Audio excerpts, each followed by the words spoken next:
C'est le bal des faux culs, Serge, c'est comme ça. Sergio, t'as fini chez Dédé hier soir. Je te connais. Non, j'ai rentré vite chez moi, je me suis mis sous la couette, j'ai pleuré un bon coup, et puis ce matin, c'est ce que j'ai fait. Je suis allé à la banque, j'ai dit salut les gars, ou plutôt salut les filles avec les filles, et qu'est-ce que j'ai fait là? Et ben je me suis acheté un stade, et le voilà. Mais c'est le stade de Jean-Michel Aulas, on va en parler dans l'émission. C'est bien. 60 000 places, on en parlera dans l'émission, Serge, du nouveau stade. Ouais. On reçoit Greg Coupet ce soir, c'est correct? Grégoire Coupet. Ça fait plaisir de voir, il a dû changer. Grégoire Coupet. Et pourquoi Grégoire Coupet? On s'est connus là, sur les docks, à Marseille, on était tous les deux dockers. Costaud, lui. Bah, à quelle époque? Fin du 19e. Tu vois, et déjà, toi, j'entraînais, je balançais un poisson, hop, dès qu'on avait un moment, hop, il le chopait, et puis on s'amusait, hop, un deuxième poisson, hop. T'es en train de me dire que c'est grâce à toi qu'il gardait le but? Ouais, puis je l'ai musclé, après on est passé aux petites caisses, tu vois.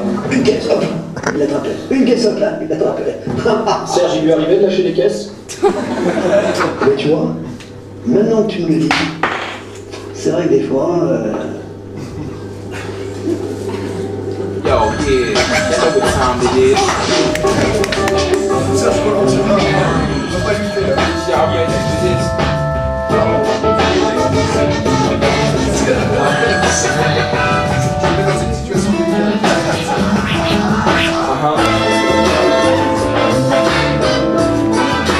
One time.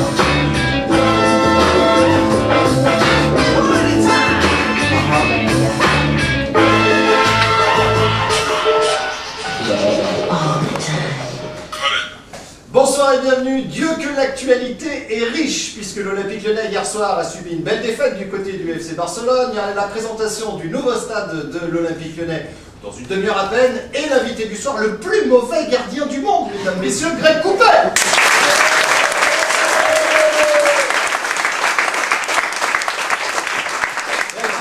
De présenter nos camarades de jeu, tu étais où hier soir aux alentours de 21 h pour assister à cette rencontre? Devant ma télé, chez moi. Tout seul ou avec des potes? Tout seul.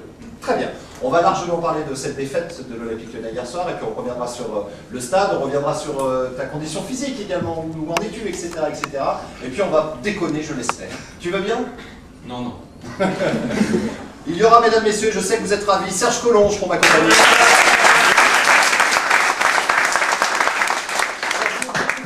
Quant à cette défaite hier soir du côté du Barça, et puis le nouveau stade, c'est un petit peu la colonne vertébrale de cette émission. On va écouter Rémi Vercoute, Juninho, on va écouter aussi l'entraîneur de Barcelone, on va faire un petit tour du côté de l'entraînement, et bien sûr on va découvrir un peu à quoi ressemble ce nouveau stade du côté des îles. Tu feras attention, c'est le stade, ça peut évoluer. Tu feras attention parce que j'ai l'impression que tu as une pantoufle coincée dans la gorge. Ce début de saison, de cette saison 2007-2008, on regarde l'affiche, hein, j'entends, ça fait rêver Barça, l'Olympique Lyonnais. Évidemment, tu vois, ça fait rêver les supporters et puis tous les gens qui aiment le football, puisque le Barça est une derby, c'est pas mal. Oui, oui, oui, non, je suis d'accord. Mais à force de les gagner, on se lasse. Oh, c'était pour... fallait en placer une petite quand même. Et c'est vrai que ce match a été un petit peu difficile à vivre pour tous les supporters. Selon toi, pourquoi l'Olympique Lyonnais n'a pas pu se sortir du piège barcelonais hier soir? Parce qu'on a été certainement frileux, parce que Barcelone a produit du jeu, parce que je pense qu'on était un peu trop respectueux aussi.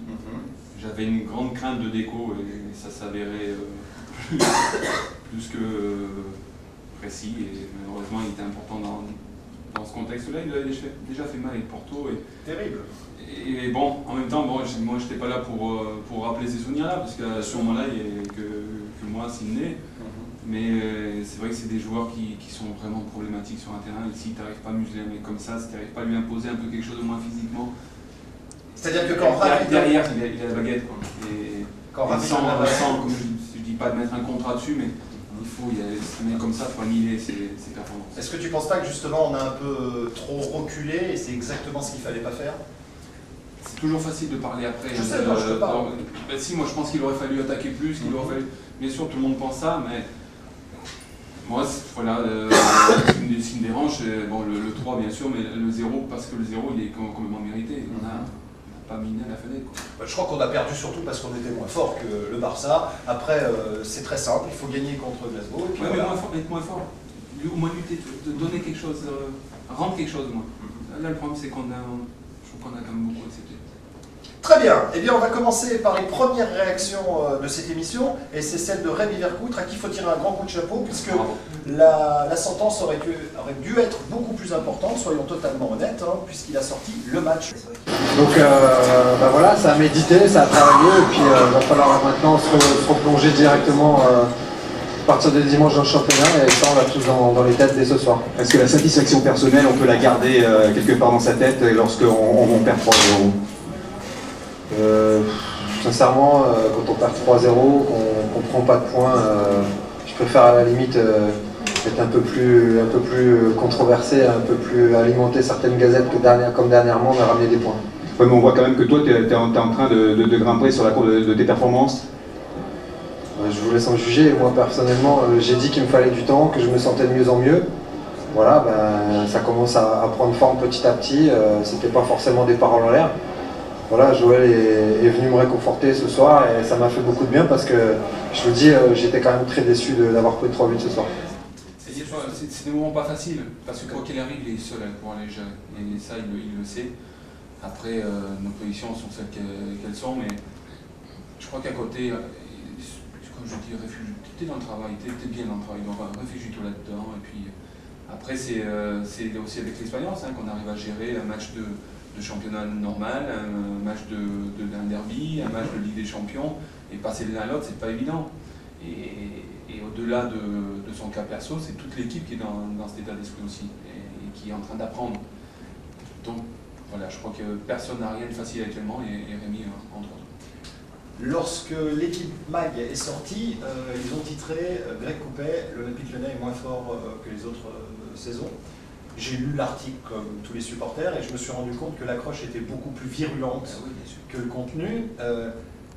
Ça t'énerve encore, ça? Non, pas du tout. Alors pas du tout, non, parce que je m'en défends sans souci, parce que comme je dis, je pense qu'actuellement on peut pas dire qu'on est plus fort que la saison dernière, parce que quand on a perdu des joueurs qu'on a perdus, on peut difficilement dire maintenant on est plus fort, ça c'est difficile à croire, mais par contre ça ne veut pas dire qu'on abdique, ça veut pas dire qu'on accepte, on est moins fort, et puis voilà, on aura des résultats moins forts. Au contraire, ça veut dire qu'il y a du pain sur la planche, qu'il y a du boulot à faire, et que d'en être conscient, je crois que c'est au contraire une bonne chose. Tu comprends ces gens qui peuvent être très durs avec l'Olympique Lyonnais après ce matin, par exemple? Bien sûr, ça nourrit les espoirs, tout le monde veut voir l'Olympique Lyonnais. Les gens de chez nous, même les gens de chez nous, tu vois, quand j'ai croisé des supporters ce matin, ça m'a un peu énervé. Oui, mais c'est parce qu'ils sont pris dans la mouvance médiatique. C'est que tout le monde, on arrive à faire croire que l'Olympique Lyonnais est moins fort, est déstabilisé, que la moindre rumeur, qui sont souvent des fausses rumeurs, comme l'année dernière, celle de Nino Wiltord avec Fred, on ne sait pas d'où ça sort, mais elle était insistante, elle était tout le temps là. Moi, dès que je sortais, alors Fred, il n'y a rien. Oui, mais il n'y a rien, mais tellement. Ça donne beaucoup d'espoir. Et ça y est, c'est le bordel à Lyon, ça va craquer. Voilà, c'est bien, mais moi je trouve que ça renforce. Moi je pense que d'être conscient, comme on dit, d'un averti en vaut deux, je pense qu'actuellement il faut être averti qu'on est moins fort, qu'on a beaucoup de choses à prouver. Voilà, il n'y a pas de souci. Et ça passera par quoi? Du travail, je pense qu'on va s'endurcir aussi. C'est prendre tout ce qu'on prend actuellement médiatiquement, Rémi, ce qu'il prend, il va s'endurcir. Et c'est, comme on dit, ce qui ne tue pas rend plus fort. On va passer maintenant à la réaction de Juninho. Voilà, Johnny qui a été aussi critiqué. Vous savez, avant que jouer ici contre Barça, c'est difficile si on n'arrive pas à récupérer un peu plus vite le ballon. Et c'est ça que ça se passait. Ils ont contrôlé le jeu comme ils aiment faire. Ils jouent avec 3 joueurs au milieu qui bougent, qui viennent chercher le ballon et essaient de laisser bien écarter Henry et Messi pour jouer en contre après. Et d'une façon générale, je pense que la victoire de Barça a été largement méritée. On a l'impression qu'il n'y avait rien à faire ce soir contre le Barça. Tu es d'accord avec ça, ou est-ce qu'il y avait vraiment des choses à faire? Pour moi, personnellement, c'est difficile d'accepter ça parce que si on regarde les années derrière, on avait l'habitude de jouer n'importe où contre n'importe quelle équipe de la même façon. Toujours on essayait de gagner, de marquer des buts. Bon, ce soir-là, on a joué un peu plus avec je dirais, une mentalité un peu plus différente, mais bon, on va essayer de s'immobiliser plus. C'est bien. On a été hier battu par le Barça. Maintenant, on tourne la page, on passe à autre chose parce que ça fatigue. Franchement, ça fatigue. Allez, on va parler avec Richcard. Richcard qui était un peu, lui, montré du doigt par toute la presse espagnole en disant, attention, il était sur la sellette, vu que les résultats de Barcelone en ce début de championnat, c'est 2 nuls et une victoire, donc beaucoup de gens disaient, il avait juste sa place ce soir. Avec 4 fantastiques pourtant. Et voilà, donc voilà, il est passé. Et il y avait un peu la stat qui tuait, c'est sur 18 participations de Barcelone en Ligue des Champions. Le premier tour, quand ils l'ont joué, ils ont toujours gagné au Nou Camp, ils n'ont jamais perdu. Bon, voilà. On n'a pas changé la règle. On n'a pas changé, tout de suite.